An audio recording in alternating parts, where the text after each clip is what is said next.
Picture this: a rain-soaked skyline, neon signs bleeding into puddles. A woman falls from a building, invisible, and lands on a rooftop, like she was never afraid of gravity in the first place. That image is 30 years old, and it still looks like the future. Ghost in the Shell is back in theaters.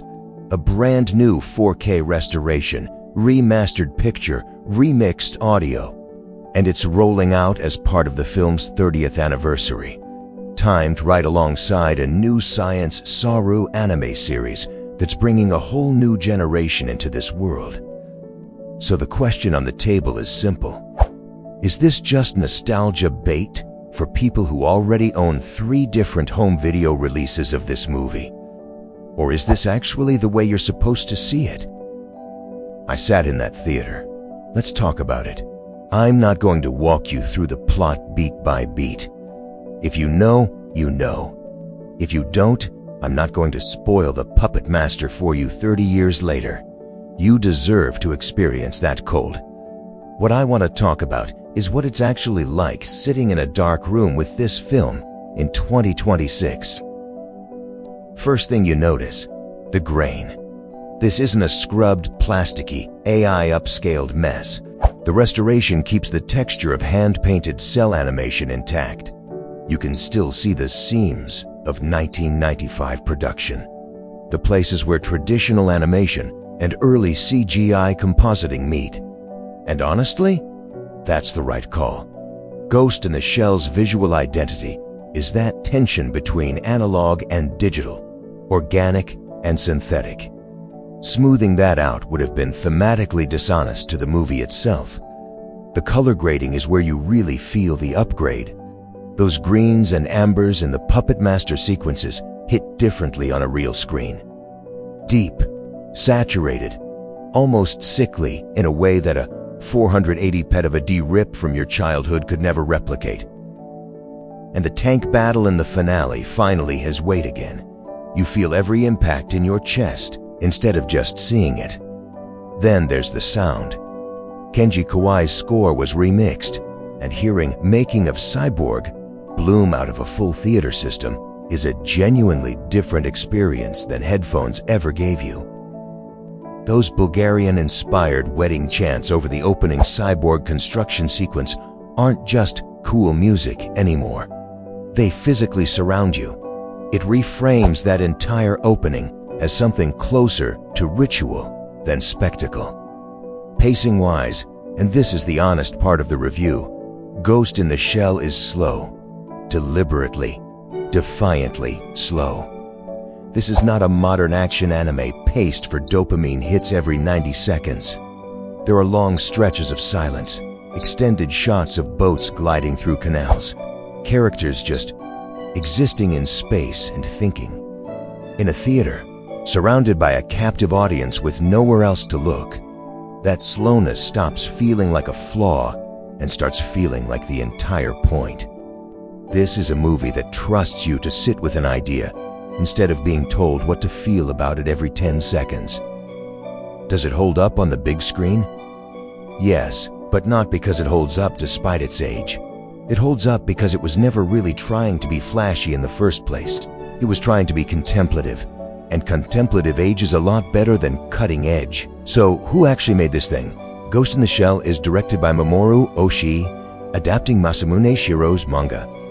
Though adapting is generous, Oshii essentially gutted the source material's more comedic, fan-servicey tone and rebuilt it as something closer to a philosophical noir.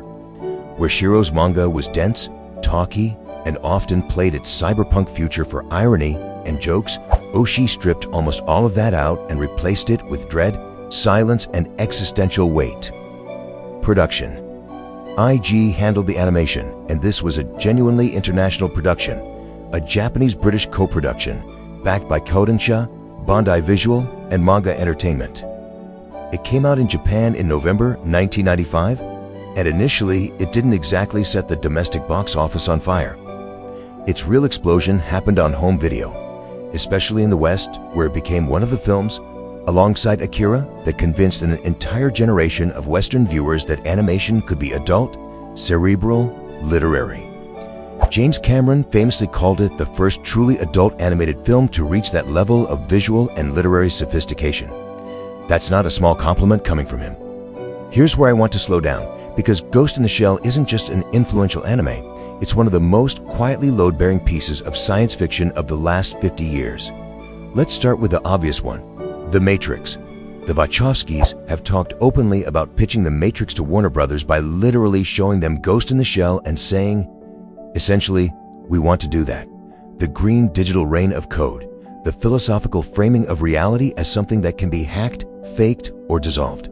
Even specific shots, body suspended, information flowing like liquid across a screen, traced directly back to Ashi's visual language. Without this film, The Matrix as we know it simply doesn't exist. And once you know that, you start seeing Ghost in the Shell's fingerprints everywhere. In Cyberpunk, Edge Runners, in Blade Runner, 2049's Mood, in Westworld's questions about manufactured consciousness, in basically every piece of media that's ever asked, what if a machine could have a soul? But the deeper legacy is philosophical, not visual. The film's central question, Kalkui, what is a ghost, is really asking, if you can replace every part of a person's body and even parts of their memory, at what point does the person stop existing? Major Kusanagi isn't fighting external villains so much as she's fighting the slow, creeping suspicion that she might not be real, that she might just be a very convincing simulation of a person, running on borrowed architecture. That's not a comic book question. That's Descartes. That's a film asking, in 1995, the exact question that neuroscientists, philosophers of mind, and now, very unavoidably, AI researchers are still fighting about today. And that's the animation's real trick, too. Oshii uses the medium itself to reinforce the theme. Characters are often shown as reflections. Through glass, submerged underwater, obscured by rain, visual metaphors for a self that's never fully solid, never fully seen directly. Even the famous scene of Kusanagi diving into the harbor and drifting weightlessly isn't just a beautiful shot. It's the closest the film gets to showing you what it might feel like to not be entirely sure you're a person. Here's the thing that hits different watching this in a theater in 2026 instead of on a bootleg VHS in 1997. We are, quite literally, living inside the questions this movie was asking. We talk about AI systems that can mimic a human voice, a human writing style, a human self, convincingly enough that people form real emotional attachments to them. We talk about uploading consciousness, about neural interfaces, about corporations, owning the infrastructure your thoughts run through. Section 9, investigating a hacker who can implant false memories into someone's mind and make them believe an entire fabricated life actually happened? That's not far future speculation anymore. That's a headline waiting to happen. Ghost in the Shell never pretended technology was purely villainous. It's more unsettling than that. It treats technology as inevitable and asks what dignity, identity, and connection look like once you're on the other side of that inevitability. That's a far more useful lens for 2026 than robots bad. So, practically speaking, is this worth your time and your ticket money? If you're a longtime fan, yes, unambiguously, go see it. You've watched this movie on a cracked DVD, a laggy stream, a fan sub you downloaded at 2 a.m. in 2006. This is the version Aoshi and Kawaii actually wanted you to experience. Full scale, full volume, full darkness with no phone notifications. This is not a same movie, bigger screen situation. The sound design alone changes the film. If you've never seen it, honestly, this might be the best entry point that's ever existed. Skip the compressed streaming version. Go in cold, in a theater, and let the pacing actually work on you the way it's designed to.